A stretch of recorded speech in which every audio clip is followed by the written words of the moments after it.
हे भगवान, आज कितनी भयंकर आंधी और बारिश आई है। और अगर इसी प्रकार आंधी और बारिश होती रही तो मेरी पूरी की पूरी फसल नष्ट हो जाएगी।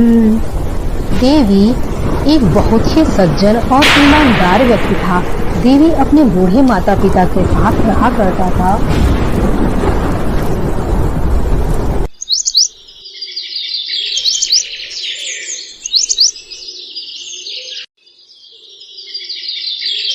पिताजी, मैं जरा खेतों की तरफ होकर आता हूँ। इतना कहकर देवी अपने खेतों की तरफ चला जाता है। देवी चलते चलते जल्दी ही अपने खेतों पर पहुंच जाता है।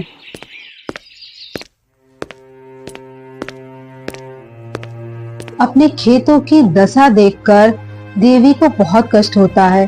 देवी की सारी फसल नष्ट हो गई रहती है। हे भगवान, अब मैं क्या करूँगा? मेरी सारी फसल नष्ट हो गई। अब मैं अपने बूढ़े माँ बाप का पेट कैसे भरूंगा? मैं क्या करूँ? मेरे पर दया करिए भगवान। बेचारा देवी अपने खेतों के पास ही पेड़ के नीचे बैठकर काफी देर तक रोता रहता है। उसे समझ ही नहीं आता कि अब वो क्या करे। हे भगवान, हमारे जीवन यापन का सहारा तो यह हमारी फसल ही थी। आज हमारी फसल ही नष्ट हो गई तो अब हम क्या करेंगे? और अब यहाँ रहकर तो हमारा जीवन यापन नहीं हो सकता। मैं कैसे पेट भरूंगा अपने बूढ़े माँ बाप का? अब मैं क्या करूँ भगवान? अब मैं कुछ ऐसा करता हूँ, अपने माता पिता को लेकर कहीं दूर शहर चला जाता हूँ। इतना सोचकर देवी अपने घर की तरफ लौट पड़ता है।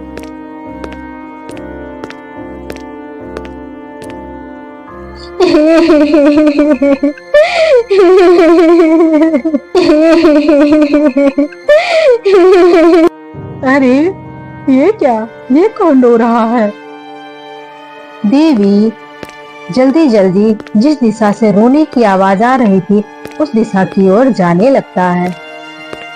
देवी कुछ दूर आगे बढ़कर ही देखता है कि एक चिड़िया अपने दो घायल बच्चों को देखकर रो रही थी। उसके बच्चे अभी बहुत छोटे थे, जो अभी कुछ दिनों पहले ही अंडों से बाहर निकले थे। अपने घायल बच्चों को देखकर चिड़िया रोए जा रही थी। अरे चिड़िया, तुम क्यों रो रही हो? और तुम्हारे इन बच्चों को क्या हो गया है? अरे भैया, मैं तुम्हें क्या बताऊं? कल रात के आए तूफान ने मेरा घर उजाड़ दिया। मेरे बच्चों के अभी पर भी नहीं निकल पाए थे और उस तूफान की वजह से मेरे बच्चों को कितनी चोटें आई हैं। मेरे बच्चे पूरी तरीके से घायल हो गए हैं। अरे चिड़िया, तुम दुखी मत हो, मैं तुम्हारी मदद कर दूंगा। मैं तुम्हारे बच्चों को दवाई लगा देता हूँ, तुम्हारे बच्चे जल्द ही ठीक हो जाएंगे। और मैं तुम्हारा घोंसला भी पेड़ पे बना देता हूँ। गोपाल जल्दी से जाता है और औषधि की कुछ पत्तियों को तोड़कर लाता है और चिड़िया के बच्चों के ऊपर रगड़ देता है। उस औषधि के लगते ही चिड़िया के बच्चे स्वस्थ हो जाते हैं। गोपाल चिड़िया के घोंसले को उठाकर पेड़ पर टांग देता है।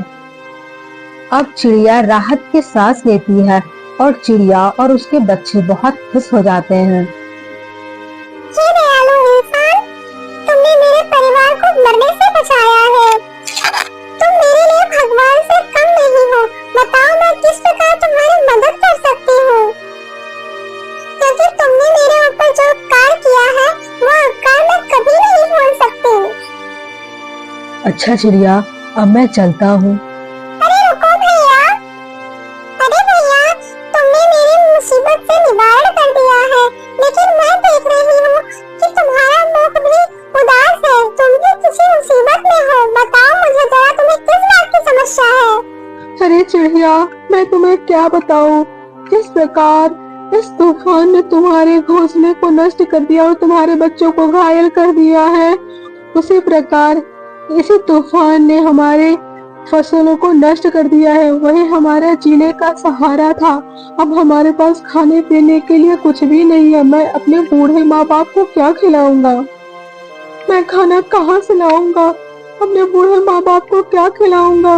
मेरे पास खेती के अलावा और कोई काम धंधा भी नहीं है। अब तुम ही बताओ चिड़िया, मैं क्या करूं? मैं कैसे उदास ना हूँ? अरे भाई, आप उदास ना हो, आपने मेरी मदद की है, इसलिए मैं आपकी मदद करना चाहती हूँ। मैं तुमको एक खजाने का रास्ता बताती हूँ, जिससे तुम्हारी गरीबी हमेशा हमेशा के लिए खत्म हो जाएगी। लेकिन चिड़िया, वह खजाना हमें कहाँ मिलेगा? वह खजाना तुम्हें अनंतगढ़ की पहाड़ियों के पीछे मिलेगा। लेकिन एक बात याद रखना, अगर उस खजाने को देखकर तुमने ज्यादा लालच दिखाया तो वह खजाना तुम्हें कभी नहीं प्राप्त हो पाएगा।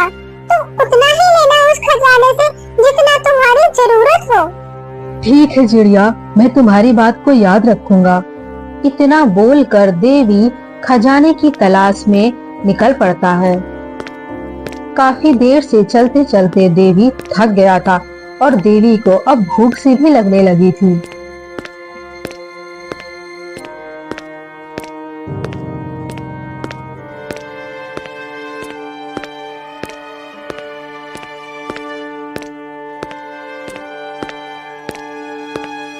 हरे राम, मैं कितना थक गया हूँ चलते चलते, और मुझे जोरों की भूख भी लगने लगी है।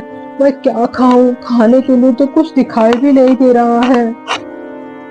मैं ऐसा करता हूँ, यही आसपास ही कुछ खाने के लिए ढूंढता हूँ। शायद खाने के लिए कुछ मिल जाए जिससे मेरी भूख शांत हो जाए। ऐसा सोचकर देवी खाने की तलाश करने लगता है। काफी देर इधर उधर भटकने के बाद देवी की दृष्टि एक आम के पेड़ पर जाती है। आम को देखते ही, अरे, इस पेड़ में कितने सारे आम लगे हुए हैं, जल्दी से ही मैं आम तोड़कर खा लेता हूँ। आम को तोड़ने के लिए देवी ने एक पत्थर उठाया। जैसे ही देवी ने पत्थर उठाकर आम के पेड़ की तरफ फेंका, वैसे ही पेड़ से सारे के सारे आम गायब हो गए। आम को गायब होता देखकर देवी आश्चर्य में पड़ जाता है। अरे, ये क्या हो गया?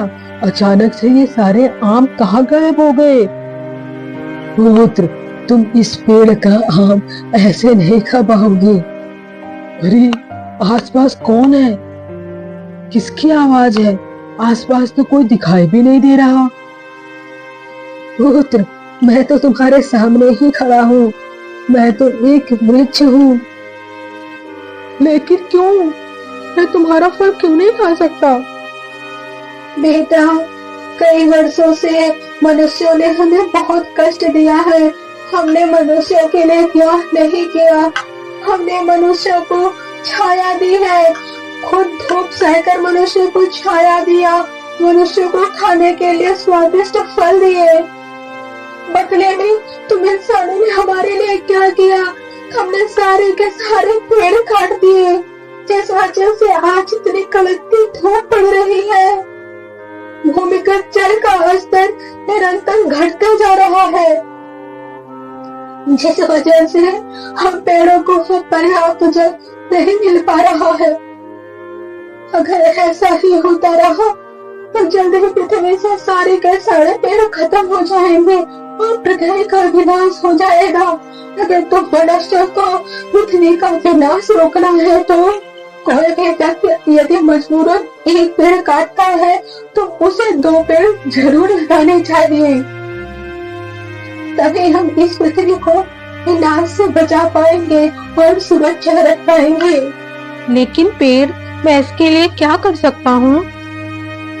मैं प्रत्येक मनुष्य के पास जाकर ये बात नहीं समझा सकता, लेकिन तुम मनुष्यों के पास प्रकृति ने जुबान दिया है, पैर दिया है। तुम सब व्यक्ति के पास जाकर यह बात मुझे जरूर समझा सकते हो। यदि तुम ऐसा करने के लिए तैयार हो, तभी मैं तुम्हें अपने वृक्ष से फल खिलाऊंगा।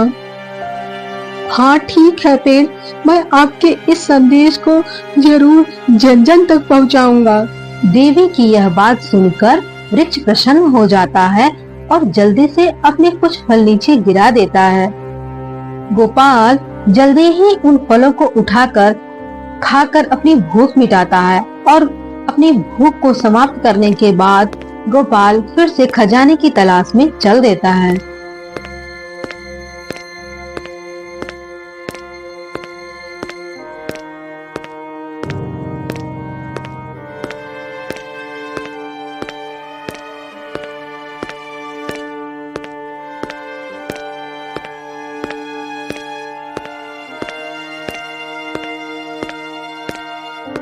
अरे बाप रे बाप, कितनी तेज धूप हो गई है।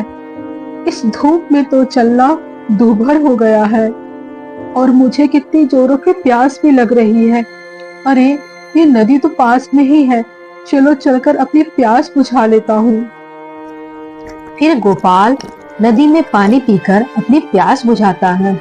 अरे वाह वाह, पानी पीने के बाद तो सारी थकान ही मिट जाती है। अरे ये क्या, पानी के भीतर ये क्या है जो इतना ज्यादा चमक रहा है? देवी तुरंत ही पानी के अंदर अपना हाथ डालकर उस चमकती हुई वस्तु को ऊपर निकाल लेता है। अरे ये तो सोना है, लेकिन इस नदी के भीतर ये सोना आया कहाँ से? जरूर ही वो खजाना यहीं किसी आसपास है, उसी खजाने से यह सोना इस नदी में आया है। चलो मैं जल्दी से गुफा के पास जाता हूँ।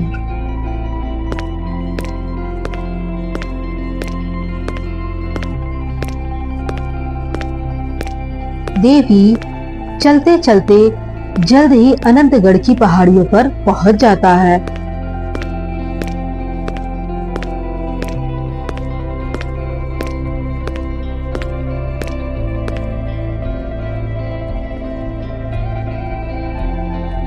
मैं इस गुफा के भीतर तो आ गया, लेकिन उस खजाने का कहीं पता ही नहीं है कि वह खजाना कहाँ छुपा हुआ है।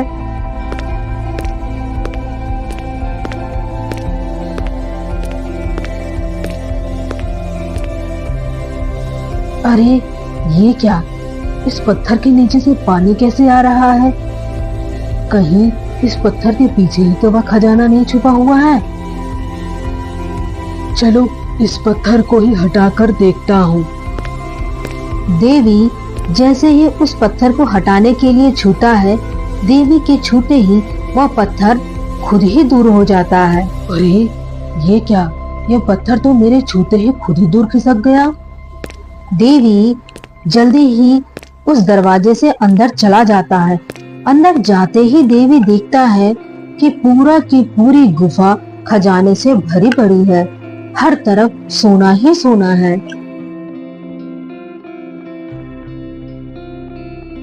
अरे बाप रे बाप, यहाँ पर तो कितना सारा सोना है।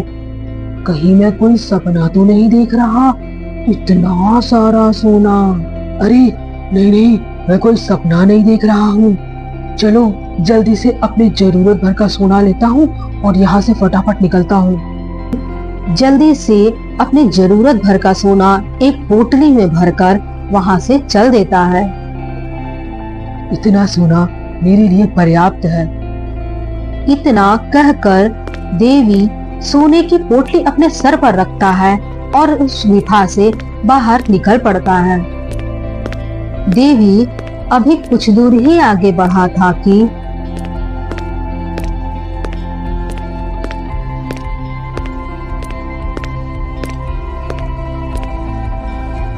रुक जाओ, तुम कौन हो और इस पोटली में क्या लेकर जा रहे हो? क्या हुआ, तुम कुछ बोल क्यों नहीं रहा? इस पोटली के भीतर क्या है, जल्दी बताओ वरना मैं तुम्हें मार दूंगा। अरे सरदार, लगता है यह नहीं बताएगा। इसकी पोटली को छीनकर हम स्वयं ही देख लेते हैं। हाँ जाओ, तुम इसकी पोटली को छीनकर ले आओ। अरे लाला, जल्दी से मुझे यह पोटली दे दे।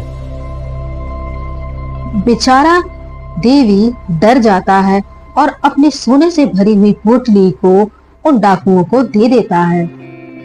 डाकू जैसे ही उस पोटली को खोलकर देखते हैं, उसमें इतने सारे सोने को देखकर डाकू हैरान रह जाते हैं। तुम्हें इतना सारा सोना कहाँ से मिला? जल्दी से बताओ हमें वह स्थान जहाँ से तुम्हें इतना सोना मिला है। भाई, यह सोना तो मुझे इसी गुफा से ही मिली है। भाई, यहाँ तो ढेर सारा सोना पड़ा हुआ है। मैंने तो केवल अपने जरूरत के हिसाब से ही सोना लिया है। क्या कहा? तूने अपने जरूरत के हिसाब से सोना लिया है? जिस सोने को हम लोग इतने वर्षों से ढूंढ रहे हैं, हमें नहीं मिला, वो सोना तुझे मिल गया है? हाँ भाई, वो सोना मुझे ही मिला है। तो फिर चल जल्दी से मेरे साथ और बता मुझे कि वह सोना तुझे कहाँ से मिला है, नहीं तो हम तुझे मारकर इसी गुफा में दफना देंगे और किसी को पता भी नहीं चलेगा। ठीक है भाई, ठीक है, आप मुझे कुछ मत करना, मैं तुम्हें उस खजाने के पास लेकर चलता हूँ। इतना कहकर देवी डाकुओं के आगे चलने लगता है कि उन्हें खजाने का मार्ग बता सके। देवी जल्दी ही जाता है और उस बड़े से पत्थर के आगे रुक जाता है। क्या हुआ, तू यहाँ क्यों रुक गया? यहाँ तो कोई खजाना नहीं है। अरे भाई, इस पत्थर के पीछे ही तो वह खजाना है। क्या इस पत्थर के पीछे खजाना है? लेकिन इस पत्थर के पीछे तू गया कैसे? भैया, मैं इस पत्थर को हटाकर इसके आगे गया था। अरे मूर्ख, तू मुझे पागल समझता है? तू हमें मूर्ख बना रहा है कि तूने अकेले ही इस पत्थर को हटा दिया। हम सारे लोग मिलकर भी इस पत्थर को हिला नहीं पाते और तूने अकेले ही इस पत्थर को हटा दिया। नहीं भाई, मैं झूठ नहीं बोल रहा, मैंने सचमुच में इस पत्थर को हटाया था। अगर ऐसी बात है तो चल, तू मेरे सामने ही इस पत्थर को हटा, जरा मैं भी तो देखूं कि तू इतने बड़े पत्थर को कैसे हटा लेता है अकेले। ठीक है भाई, मैं अभी इस पत्थर को हटाता हूँ। इतना कहकर देवी जैसे ही उस पत्थर को हाथ लगाता है, पत्थर खुद ब खुद वहां से दूर हट जाता है। पत्थर को हटते ही पूरा का पूरा खजाना साफ साफ दिखाई देने लगता है। खजाने को देखकर तीनों डाकू पागल से हो जाते हैं। उनके हाथ में जो सोने से भरी हुई गठरी होती है, उसको वहीं पर फेंक कर तीनों के तीनों डाकू खजाने की तरफ भाग जाते हैं।